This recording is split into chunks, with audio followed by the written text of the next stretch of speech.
Bonjour tout le monde, c'est moi Charlotte et aujourd'hui je vais vous parler du langage familier en français. Qu'est-ce que ça veut dire? Ça veut dire le langage qu'on utilise avec des amis, avec la famille ou avec les enfants.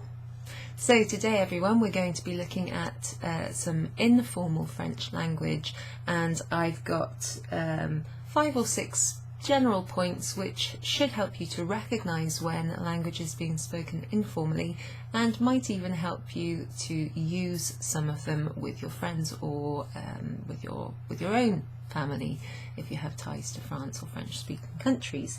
So there is one main obvious difference. If you've got any sort of basic understanding of French, you've probably heard that there are 2 different types of ways of saying you. So the first is vous, and that's what I tend to teach first to my adult students. So vous, par exemple, comment allez-vous? How are you doing? Comment vous appelez-vous? What is your name? Etc. D'où venez-vous? Where do you come from? Those are asked in the vous form. So you would use the vous form of questions with verbs that agree with the vous form. They tend to have an EZ on the end, which is pronounced et. Aller, manger, parler, etc. You tend to ask those with people you're addressing, individuals, so a single person that you're addressing formally. That might be someone in a professional context, a doctor, a policeman, a colleague, for example. Or it could be someone who's slightly older than you, a little bit more senior maybe in their level at work or something. Or it could just be a stranger and you're addressing them politely. If you're talking in French with someone that you know well, as I said, a child, family member, a close friend, or someone your kind of age, you'll hear the tu form, which means that the verb, instead of comment allez-vous, we'd change the vous to tu, and the aller, which agrees with vous, changes to va. So the verb to go, comment vas-tu? How are you doing? How are you going?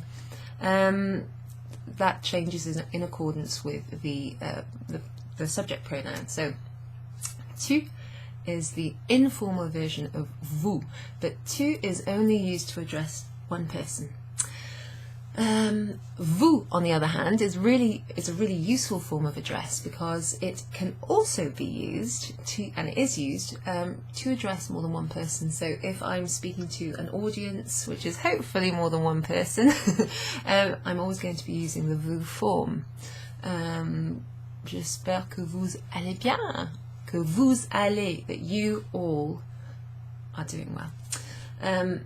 So if you want to address a group of friends or family members or more than one child, if you're addressing them informally, you will still use the vous form. So that's very useful if you've learnt it, but if you want to start talking or informally or recognising the tu form, then you need to study the 2 forms of common verbs. Okay, so that's the main thing.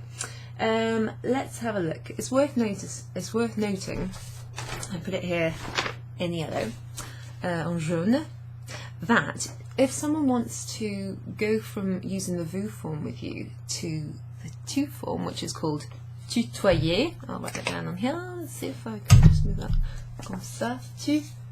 Tutoyer. And similarly, vous voyez is to use the vous form.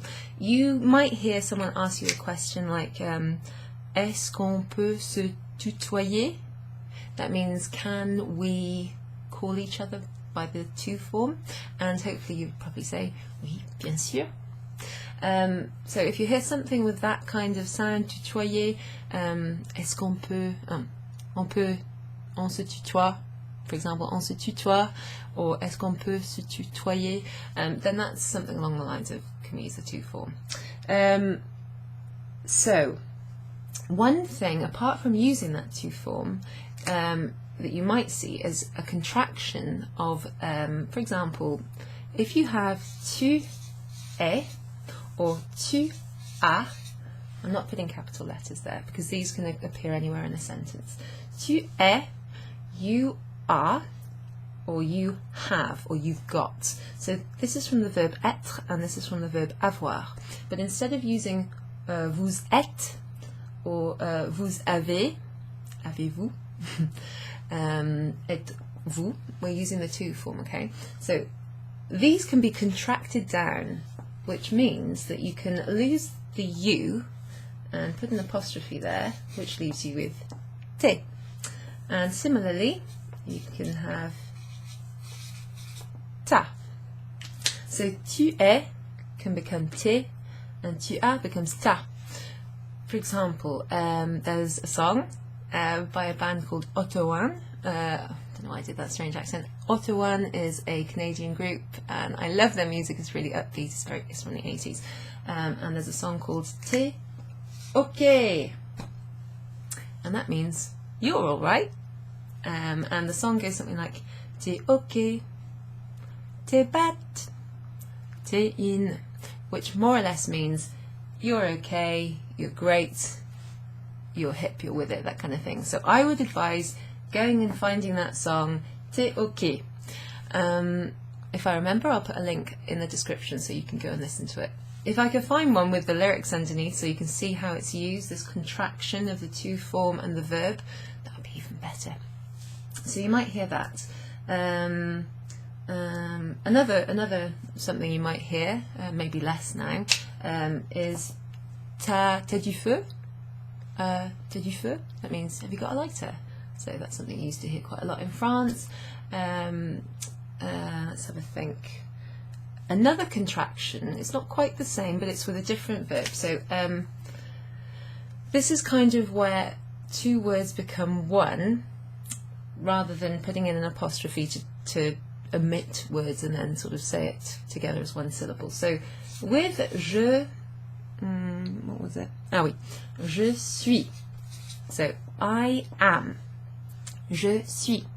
That can be pushed together, if you like, to become je suis. And then that can be changed again to become suis. So je suis, suis. I don't think I made those three completely different, but je suis becomes what essentially could be written something like suis. Okay, so it's not the same, there isn't an apostrophe there, but what you have is that word and that word merging together to sound like a different word, suis.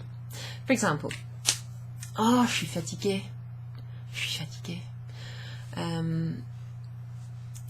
instead of je suis fatigué, where you enunciate well every different word in the sentence, it just becomes je suis fatigué. So it's sort of similar to, instead of saying I am, to saying I'm. But it's even more informal and even shorter, and it's something that you probably wouldn't say, you know, in a work situation or an important meeting or something like that. Anyway, that's something very common. So that's a contraction. So we've looked at using the to form and contracting verbs, the pronoun and the verb together. Okay, let me see what's next on the list. I've got omitting the ne in negative sentences. So let me see if I've got a fresh page I can use. Voilà. Alors, par exemple, c'est pas grave. C'est pas grave. C'est pas grave. Now I'm going to write this down here so you can see what I'm saying. C'est pas grave. Now, I'm just going to check that grave doesn't have an accent on the A. Sometimes, you know, you can say things and you just have to do it. I don't think it does. So what I do whenever I check something is I just go to word reference or google.fr and then I'll type in the word and it'll come up. So sometimes it's not obvious when you're talking. You can't always remember the written form, so it's worth checking. Okay, c'est pas grave means it's not a problem, it's not serious. So here what we have is a negative sentence, but the ne is missing. There is no ne in that sentence. We only have a pas. And if you've been to my clubs or you're one of my students, you'll probably know that when you negate a sentence, like je suis fatigué, par exemple, I'm tired, I am tired, you need a ne and a pas to go around the verb. So, je ne suis pas fatigué. Je ne mange pas la viande. Je ne veux pas sortir. So here, informally, you will hear c'est pas grave, whereas really the full form should be ce n'est pas grave. Instead of using ne and then est, because we have a verb that begins with an e, begins with a vowel, we simply use a contraction. I've seen that before in the previous point, an apostrophe, which means that you don't have to say ce ne est pas grave. Ne and est come together to make ne, just one syllable. Ce n'est pas grave. So that's the more formal way of saying it's not a problem, it isn't serious. But that's what you're likely to hear, especially if you're amongst friends or family members, or if you're in an informal setting. Ah, c'est pas grave, c'est pas grave. It's like saying t'inquiète, which means don't worry.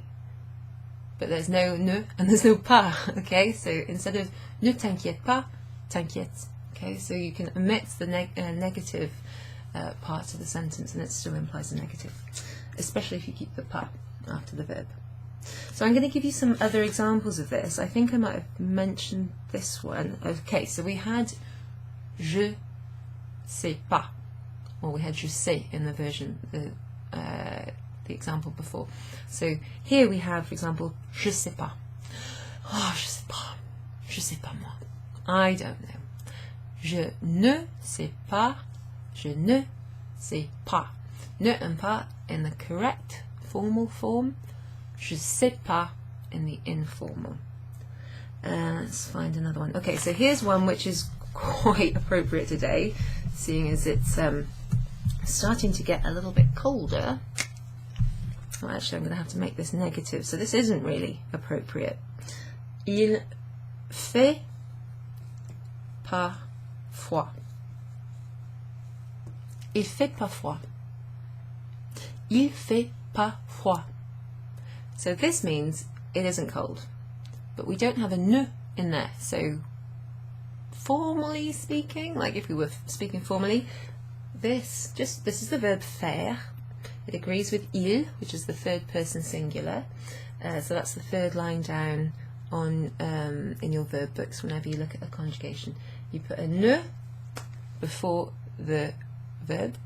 Il ne fait pas froid. That's your formal version. So what you're likely to hear in an informal setting, or if you know, watching TV or something and they're talking informally, il fait pas froid. Il mange pas de frites, etc. So I've got a few examples here which you can. So I've got some examples here. So we're looking at exercise 3, D, E, and F. You can change the informal versions here into the formal by adding ne before the verb. It shouldn't be too hard because none of the verbs actually start with a vowel in these examples. But give that a go if you're members of the club, and see if you've understood what I mean. So the next point is informal interrogatives. So what I mean by that is instead of using subject-verb inversion in a question, you just retain the. I'll show you. Yeah, we have a new page, so I'll show you here. So où vas-tu? So this is a question in the to form. So it's already kind of informal because it's speaking to someone that you know or someone your kind of age. Où vas-tu? Where are you going? Where go you? So the fact that you could just state this, like not stating it because you have the where word at the front, but you could say excusez-moi. You could say tu vas où? So sorry about that weird T. But tu vas, you have the subject pronoun tu, you, then you have the verb va in the to form. you are going where? So you could order the sentence with subject, pronoun, verb, question. That's an informal way of asking. The more formal way would be to put the question word at the beginning, then the verb and the subject pronoun. So they've switched round, which is why we call it a subject-verb inversion. Okay, these move the other way around in the formal. And then in the written form, you have a little hyphen between the verb and the subject pronoun. So let's see another example of this. This is actually going to be in the vous form, right? Which might sound like I'm addressing someone formally, right? But if you're using the vous form informally, it means you're addressing more than one person. So here's the more formal kind of way of asking something, and it means, are you going out this evening, you guys? Sortez-vous ce soir? Sortez-vous ce soir? You can ask it however you like, but you don't need your intonation to go up at the end because you've inverted the verb and the subject pronoun. When you do that, it sounds like you're asking a question anyway, so you don't really need to worry about your intonation. But if we were asking this less formally, how would we do it? So this is about changing the order of the verb and the subject pronoun. Instead of sortez-vous, vous sortez ce soir. Or it could be in the tu form. Tu sors ce soir? Vous sortez ce soir? Okay, so you have a few examples of exercises there that you can practice that with, where you change the examples either from the informal to the formal or vice versa. Okay, so that's number 4. Right, slang. So this is the one that I like the most, and this is probably the one that you'll hear more than use, unless you go and study in France, or you have family or young, children who are learning French, for example. So, verlan. I've spoken to students about this before. Verlan.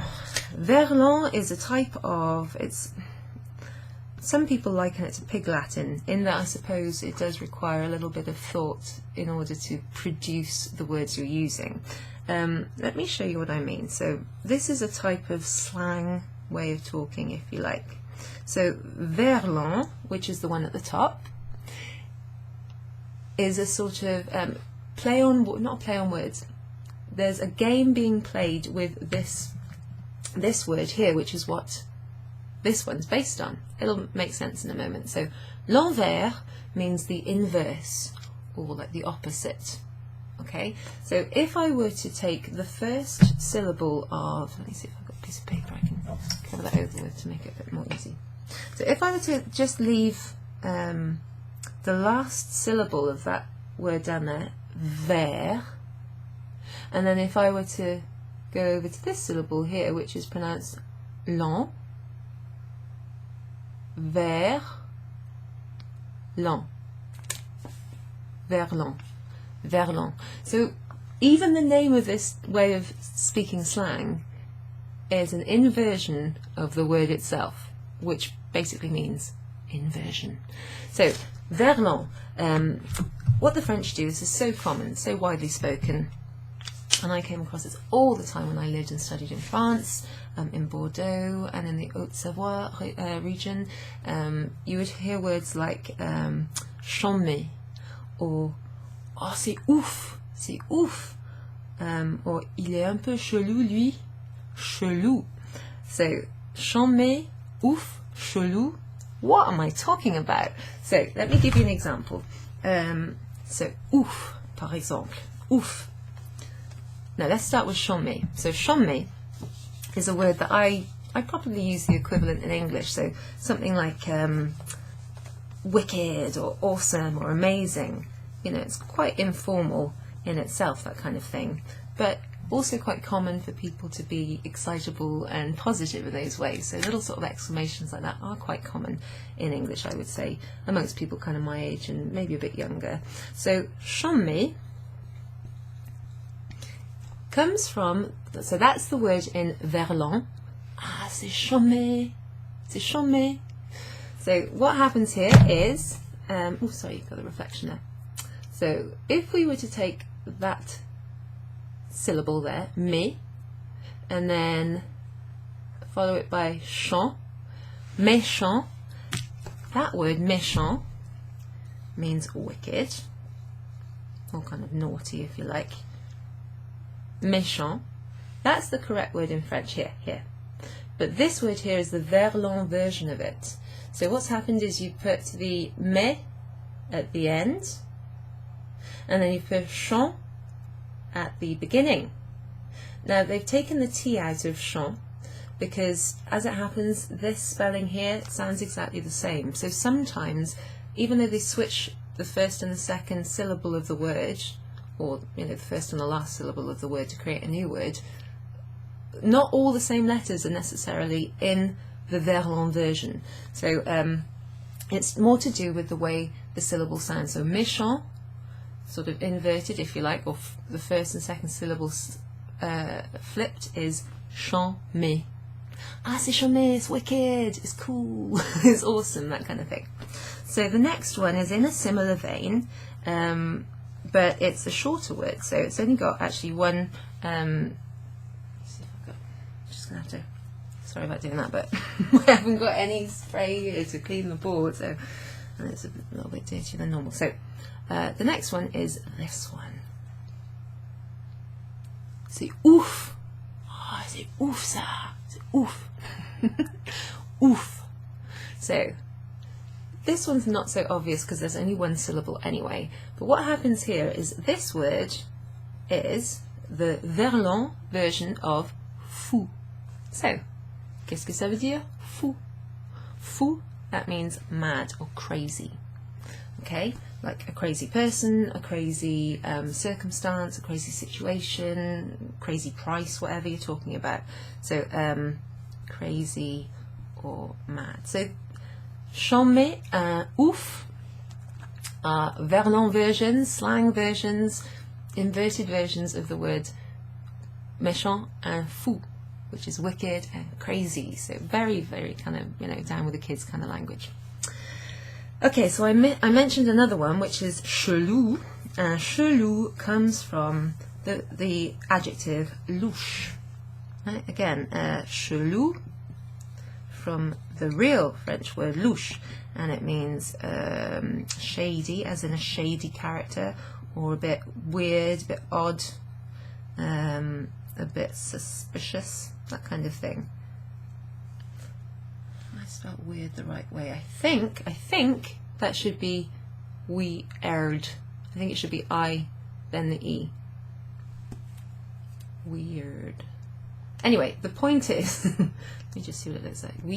No, I think I was correct. E first, then an I. Weird. Yeah, it's a strange. The spelling's a little bit chelou. So chelou, par exemple, c'est un mec chelou. Ouais, il est un peu chelou ce mec. In fact, that might be one of the examples we see. So that's where you take one syllable of a word and then the other, and you switch them round, you switch the sounds round, and that makes a new word, which is a bit like Pig Latin. Okay, there is one more, and that's the word meuf. I'm going to write that up here actually, just because it's easier. Meuf. C'est une meuf, and that comes from the noun femme. So even though meuf and femme aren't, are not exactly the same if you move the syllables, you have the sort of femme, femme, femme. So they take the me from the end of femme and they put it here, me, and they add the F sound, or the F from femme. Femme, meuf. Okay, so that's a woman. Now we're going to look at just some words which are slang. They're not, oh no, actually, sorry, before I get to that, I am going to set you a little exercise just because it's a bit fun. So if you're able to figure out what these words mean in verlan, or these verlan words mean, then that would be quite funny. Leave a comment underneath or send me the answer in an email, because I'm not going to tell you exactly what they are. So this one here is one verlan word. It's an adjective. Zarbi. Zarbi. Remember, you just need to switch the syllables around and you'll get the word it really means. Oh, c'est zarbi. C'est un peu zarbi. I nearly said the real word then. Zarbi. So that's quite an easy one. The next one is a noun. So this one's an adjective. This one here is a noun. Le trop mais. Le trop mais. I think they're both quite easy. Le trop mais. Qu'est-ce que c'est ça? Et ça veut dire quoi ça? Vous dites-moi. Qu'est-ce que ça veut dire? Okay, just tell me in the comments underneath what you think they mean. Okay, let's move on to just some slang words. So these ones, let's see. Okay, yeah. These are the slang words I'm going to introduce. So un mec is a guy. It could be un homme or un garçon. C'est un mec, a guy. And then we have one I quite like, une nana. Une nana is a chick or a girl. Another one which I remembered after doing the handout, but I'll add it before I send it off. Just write it down here. Is un gars. So un gars is like a guy, basically. So mec and gars is kind of like short for garçon, I guess. So there are different ways of referring to people, and they're very common. The rest now are going to be verbs. So for example, kiffer.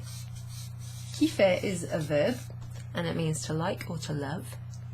Oh, je kiffe, I love it. Bouffer might be familiar. It does sound a little bit like the word buffet, if that's any clue. So that means manger, just to eat, basically. And then here's one. Bosser. Moi, par exemple, ce soir, je bosse. Et demain, je bosse aussi. Et je bosse pendant toute la semaine, en fait. Okay? That means travailler. Bosser is just a sort of slang or informal way of saying to work. So there are three nouns. Un mec, une nana, un gars, ou des gars. I think I've maybe said gars somewhere else in this video. Kiffer is to like or to love. Bouffer is to basically eat. Can't think of really an equivalent in English. But there's also a noun linked to this, which is la bouffe. Okay, so that's stuff you eat, food, grub, if you like, chow, those kind of words. Bosser is work. So are there any others? Okay, here's one. Grave. Grave, that's actually, we did see it earlier, so that's an adjective, but it can also kind of be an exclamation. So we saw it in c'est pas grave, or ce n'est pas grave, it's not serious. It's not grave, a grave mistake, for example. But in French, youngsters use it to mean like, yeah, seriously, totally, like, totally, man. So, ah ouais, grave. You know, so you'll hear it in that sense. Then there's one which is a little bit vulgar, which I wasn't sure about sort of mentioning, but I will do because you'll probably hear it and you need to know what it's from. So there's this adjective which is chiant, okay, that's the masculine version, and there's also chiante, depending on what you're describing, who you're describing. So this comes from a verb which you could probably just figure out yourself. It's a regular ER verb, and it's sort of, you'll see what I mean, it's kind of toilet humour, it's a little bit vulgar for that reason. So this adjective is derived from that verb, and just like in English and lots of other languages actually, when you sort of swear a little bit or you're being a bit vulgar, informally speaking, even if you're joking, you don't have to be like being nasty about someone, you could just say something a little bit crude is the word. It's often to do with sort of bodily functions, that kind of thing. So, c'est chiant, il est chiant, elle est chiante, that kind of thing. So that's another slang one. We're not going to look at other swear words because, you know, I tend not to use them. Okay, that moves us on to abbreviations. So just short forms of words, basically, and the French are really good at this. Par exemple, là maintenant, je travaille, ou je bosse. Non, je travaille. Je fais du travail avec mon ordinateur, sur mon ordinateur, mais je peux dire aussi mon ordi, That's just a short form for ordinateur. Ordinateur. Computer. Okay? We're in a modern age of technology. You need to know that that is a short form for computer. This one is a verb. It's so cute. Or it's kind of a noun. Yeah, it's kind of a noun and a verb. So, dodo doesn't mean like the extinct bird. Well, it might do actually. Not sure what that is in French. It probably is dodo. But dodo, allez dodo. Allez dormir. Allez dodo. Dodo means like sleep time. Time to sleep, dodo. Cute, huh? Okay, this one, really common, you probably know it anyway. Le ciné. Le ciné, so talking about the cinema. Or cinema in general, I suppose. But le ciné is just something that people commonly say instead of saying cinema. It's only saving you one syllable there, but there you go. Ça se dit, that's what they say.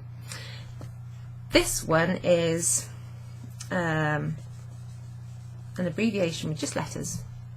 So MDR. So you might see this, for example, in a text, in like a comment on social media, or in a comment under a YouTube video. Hopefully not really too much under my videos, but on ne sait jamais, or on sait jamais, mais signé ne, on sait jamais, on ne sait jamais, you never know. This stands for mort de rire. Mort de rire means dying of, or dead from laughter, dying of laughter. Basically it means that was really funny, and it's akin to LOL, which means laugh out loud in English. So mort de rire. Ah, je suis mort de rire, j'étais mort de rire. I was laughing out loud, I was in fits of laughter. Okay, so this is a positive thing. What else? Ah oui, last one. So this one is just another short form. So dispo. Elle n'est pas dispo en ce moment. Dispo means disponible. So it just means available. So I think I did actually record this video beforehand and did it all, was really pleased with it, and then realised that the sound quality wasn't good. So I've tried to make this one better. I hope it works. Je croise les doigts. Je croise les doigts. So I realised when I was doing the other one that I mentioned some stuff in the video that wasn't on this sheet, and it was quite useful. So before I forget, let's have a look at some of those useful things. So this is just a kind of sluggish but very common way of saying yeah. So like in English, instead of saying yes, we say yeah with a kind of open vowel sound. The French have an equivalent, so instead of oui, which is yes, they have ouais. Ouais. Okay, so it's I like that. It means yeah. Yeah, man. Ouais, mec. I'm not going to write that down. Okay, what else did I remember? Okay, so sometimes, so this is a little bit like a contraction without using the apostrophe. So there's this phrase in French which is really useful, which is il faut. It's from the verb falloir, which kind of means it is necessary to, or one must, or you should. It's to do with kind of obligation, if you like. So il faut means, for example, il faut quoi? Il faut manger sainement. Il faut manger saine. Il ne faut pas fumer, etc. You can follow it with a verb, like a full infinitive verb. Il faut. Let me see my example. Il faut faire. Ah oui. Il faut faire attention. For example, you've got to be careful. You've got to pay attention. Be careful, basically. So faire attention can be translated more or less along those lines. Pay attention, be careful. Il faut faire attention. So you can shorten that if you're talking fast, just to faut faire attention. Il faut, or il ne faut pas, like you must not do this, or it is not necessary to, or you mustn't. So il ne faut pas pas can shorten down to ah non, faut pas faire ça. Non. Qu'est-ce que vous faites? Faut pas faire ça. What are you doing? You mustn't do that. You can lose the il and the ne and just leave faut pas. Oh, faut pas faire ça. So in the negative you can drop the il and the ne. In the affirmative, or the affirmative, you can just drop the il. Ah, faut faire attention. Okay, so you probably hear faut faire or faut manger or faut parler or faut plus a verb without the il. So it just means you must or you've got to or you shouldn't or you have to, that kind of thing. What else did I miss out? Let's see. Okay, well I think we should probably finish with some examples of, at the end of my handout you'll have some questions saying how might we say this in English. So here's the first one. I think I mentioned it. Oh, ce mec il est grave chelou. Oh, ce mec il est grave chelou. So what am I saying there? What am I saying? I'm saying, must have been doing a bit of maths over there on the back page. Ce mec il est grave chelou. So what does mec mean? Mec is a guy. This guy, this bloke, this guy. He is grave. He's seriously chelou. So chelou is louche, which means kind of shady or suspicious. It's sus. This guy is seriously weird, suspicious, shady, odd, that kind of thing. Ce mec il est grave chelou. Okay, and then here's another one. This will be the last one. Tu fais quoi ce soir? Je sais pas. So that was a question and an answer. Tu fais quoi ce soir? Tu fais quoi? So this is a question here without an inversion. Tu fais quoi ce soir? Otherwise you could say que fais-tu ce soir? Que fais-tu ce soir? But tu fais quoi ce soir? And then the answer, je sais pas. Je sais pas. So je sais pas, which looks a little bit like this. Je sais pas. That stands for je ne sais pas. Very sluggish. But anyway, very, very commonly spoken. So hopefully that's really, really useful for you. I'll just write what je sais pas is written like in the more formal sense. Je ne sais pas. Voilà. Voila. Okay, so there's one more thing I'd like to say. And I think I'll write it up here in this space so that you can see what I'm saying. So instead of saying merci, à plus tard, which means see you later, you can shorten this, take away the late bit, which just means it doesn't translate into English, but instead of saying à plus tard, you can say à plus, which means see you later, but it's just a shortened form. À plus. Okay, so hopefully that's really helpful. We looked at or at least a little bit helpful. We looked at using the to form, using contractions, say t'es ok, t'as d'argent, that kind of thing, or t'as de l'argent. Omitting the ne in front of a verb in a negative sentence, like il fait pas froid, or je sais pas. And then informal interrogatives where you don't invert the verb and the subject pronoun. So, for example, tu vas où? Tu vas où? Or tu veux me parler? Instead of veux-tu me parler? And then we looked at slang. So the fact that the verlan exists. There's some slang words like mec and nana, which is argot, which is just slang words. And then there's abbreviations for words like ordinateur becomes ordi, and dodo means dormir. Yeah, so hopefully that's useful, guys. Please feel free to subscribe and like the video if it's been useful. Leave a comment, and à la prochaine fois. Merci bien. Merci beaucoup. À plus.